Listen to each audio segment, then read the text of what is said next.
యువరాణి నేలపై వాలింది నా ముందే మెరిసింది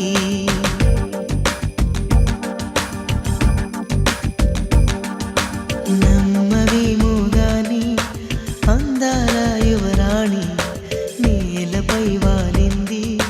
నా ముందే మెరిసింది అందుకే అమాంతం నామది అక్కడే నిశ్శబ్దం అయినది ఎందుకో ప్రపంచం అన్నది